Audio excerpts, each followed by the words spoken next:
শেষ পর্যন্ত 18তম নিবন্ধন লিখিত পরীক্ষায় উত্তীর্ণ কিন্তু ভাইভা পরীক্ষায় অনুত্তীর্ণরা সনদ পাচ্ছেন না এবং 35 ঊর্ধ্বরাও শেষ পর্যন্ত ষষ্ঠ গণবিজ্ঞপ্তিতে আপাতত আবেদন করার সুযোগ পাচ্ছেন না। আজ 14 জুলাই মহামান্য আপিল বিভাগের যুগান্তকারী রায়ে এই সমস্ত নির্দেশনা এসেছে। আসসালামু আলাইকুম, যে যেখান থেকে আমাদের এই ভিডিও দেখছেন সবাইকে আমাদের চ্যানেলে স্বাগতম। একদম আমরা আজকে আদালতের টপশিট বা কজ লিস্টে একটু দেখে আসব। দেখেন, আমার কাছে যে কজ লিস্টটা আছে সেটা হচ্ছে যে bench justice Zubair Rahman Chowdhury, justice MD Riazul Haque, justice Farah Mahbub, তিনজন মহামান্য জাস্টিসের বেঞ্চ, ত্রৈদ বেঞ্চ বলা হয় এটাকে। তো এই বেঞ্চের আজকে আপনারা ইতিমধ্যে দেখেছেন, তারপর আমি একটু দেখাই। 31, 32, 33, 34 অর্থাৎ মোট চারটা পিটিশন ছিল, অর্থাৎ আপিল, যেটাকে কোর্টের ভাষায় সিভিল পিটিশন বলে। এবং এটা যে রিটগুলো হয়েছিল এনটিআরসির বিপক্ষে, সেই রিটগুলোর চারটার শুনানি তিনজন মহামান্য জাস্টিসের বেঞ্চে এই আপিলের শুনানি হয়েছিল। এর ভিতরে 31 নম্বর, 32 নম্বর, 33 নম্বর এবং 34 নম্বর সবগুলোরই যে আদেশে লেখা আছে dispose of এস্টে, disposed of এস্টে, dispose of এস্টে, disposed of এস্টে। এবং এইখানে 2566 নম্বরে যে সিভিল পিটিশনটা ছিল, আমরা একটু সেই সিভিল পিটিশনটা একটু দেখে আসব।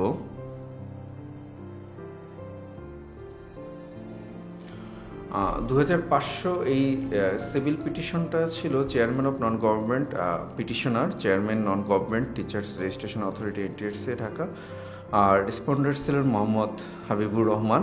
আমরা যদি ওই পিটিশনগুলো যদি একটু দেখে আসি, বাকি রিভিউ পিটিশনগুলো যদি আমরা একটু দেখে আসি, ওইখানেও আমরা ওনার নামটা আমরা একাধিকবার পাবো।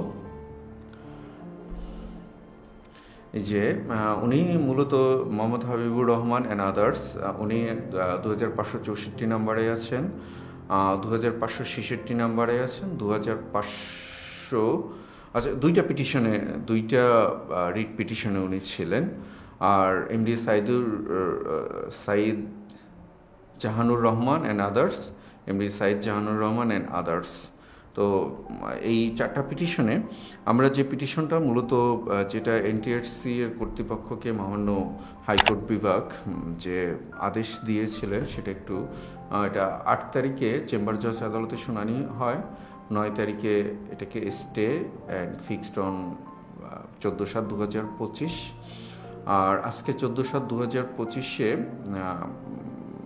আপিল বিভাগের বেঞ্চে, তিনজনের বেঞ্চে এটা শুনানি হয় এবং এটাকে ডিসপোজড অফ স্টে, সবগুলোকে ডিসপোজড অফ স্টে করে দেওয়া করা হয়। এখন প্রশ্নটা হলো যে ডিসপোজড অফ স্টে এটার মানেটা কি? দেখেন, খুব সংক্ষেপে যেটা বলতে পারি আমরা, ডিসপোজ অফ স্টে মানে হচ্ছে যে আদালত প্রাথমিক শুনানি, চেম্বার জজ আদালত যে প্রাথমিক শুনানি নিয়ে এনটিআরসি এর পক্ষে স্টে অর্ডার দিয়েছিলেন। আজকে আদালত তিনজনের পূর্ণাঙ্গ বেঞ্চ এটাকে চূড়ান্ত, মানে আমরা এক কথায় বলতে পারি যে চূড়ান্ত শুনানি করে চূড়ান্ত একটা রায়, ঠিক চূড়ান্ত না, রায়ের কার্যক্রম এখনো চলমান থাকবে। তবে এটার কথাটা হলো যে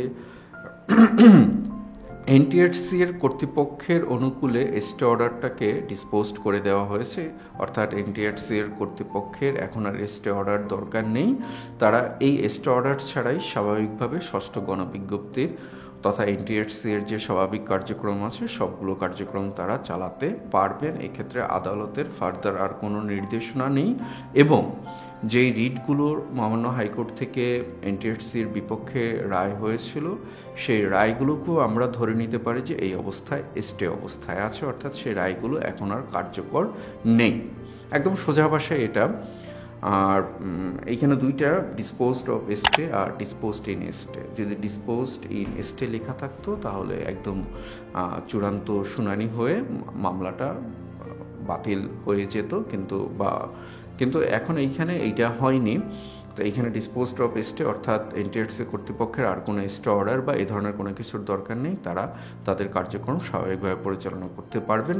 অর্থাৎ এটার অর্থ হলো যে 4টা পিটিশন ছিল, সিভিল পিটিশন ছিল, এবং এই 4টা সিভিল পিটিশনে সরকার পক্ষ অর্থাৎ কোথাও এনটিআরসি, কোথাও কোথাও শিক্ষা মাধ্যমিক এবং উচ্চশিক্ষা মন্ত্রণালয়, তারা পক্ষভুক্ত ছিল 2টাতে, এবং 2টাতে মোটা কথা হচ্ছে এই রায়গুলো সরকারের পক্ষে গিয়েছে, এবং এই রায়গুলো সরকারের পক্ষে যাওয়ার কারণে হাইকোর্ট বিভাগের যে রায়গুলো ছিল রিটের পক্ষে, সে রায়গুলো এখন আর কার্যকর নেই। কিন্তু মামলার কার্যক্রম এখনও শেষ হয়ে যায়নি। এক্ষেত্রে যারা আগে রিট পিটিশন করেছিলেন তারা ছিলেন বাদী পক্ষ, কিন্তু এই সিভিল পিটিশনে, আপিল বিভাগের সিভিল পিটিশনে তারা হয়ে গেছেন বিবাদী পক্ষ।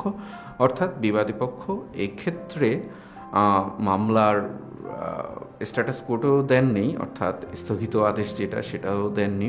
তো সেক্ষেত্রে এই মামলার আমার কাছে মনে হয় না যে পজিটিভ আর কোনো ভবিষ্যৎ আছে। আমি আমার ছোট্ট জ্ঞান থেকে, আর আমি বলে রাখি, আমি একজন প্র্যাকটিসিং লয়ার না, আমি খুব ছোট একজন ছাত্র, এটার আর ফিউচার নেই, এটার আর ভবিষ্যৎ নেই। তারপরেও আরও ফার্দার শুনানি তারা করতে পারেন। তবে এক কথার মধ্যে কথা হচ্ছে যে সব কিছুই এনটিআরসির পক্ষে আছে।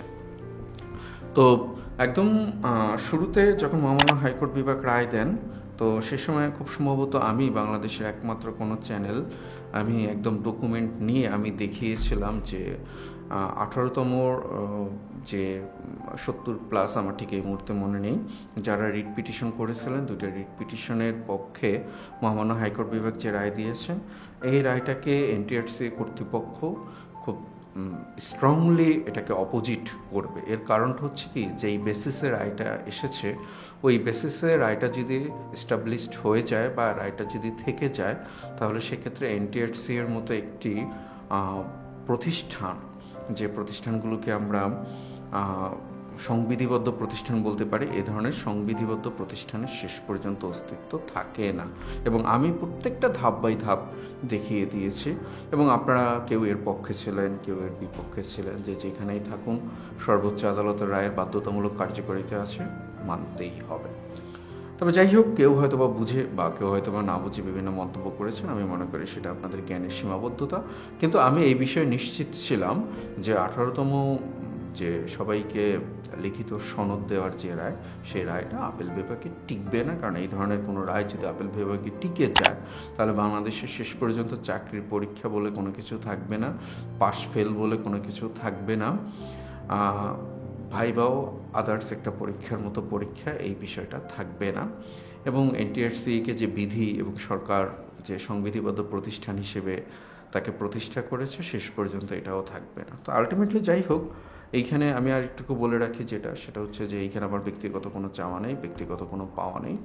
আমার কেউই এই 18তম বা 6ষ্ঠ গণবিজ্ঞপ্তিতে আমার খুব ক্লোজ রিলেটিভ কেউই অন্তর্ভুক্ত না। তো এখন ফাইনাল তাহলে কি? ফাইনালটা হচ্ছে যে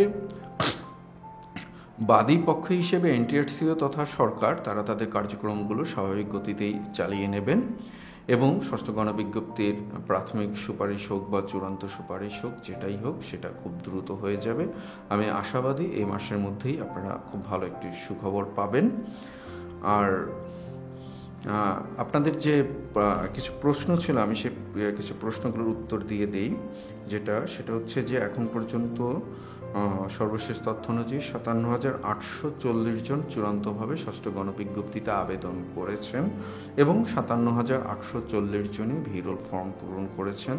ভিরোল ফর্ম আলাদাভাবে পূরণ করতে হবে না, খুব সম্ভবত আমরা এনটিআরসি এর একজন উচ্চ পর্যায়ের কর্মকর্তার বরাত দিয়ে যেটা জানতে পেরেছি। এবং এনটিআরসি কর্তৃপক্ষ আপনাদের যে ভিরোল ফর্ম, তার একটি কপি এনটিআরসি এর কাছে আছে, তারা সেটা পুলিশের স্পেশাল ব্রাঞ্চ বা যেটাকে আমরা এসবি বলি, এসবিতে প্রেরণ করবে।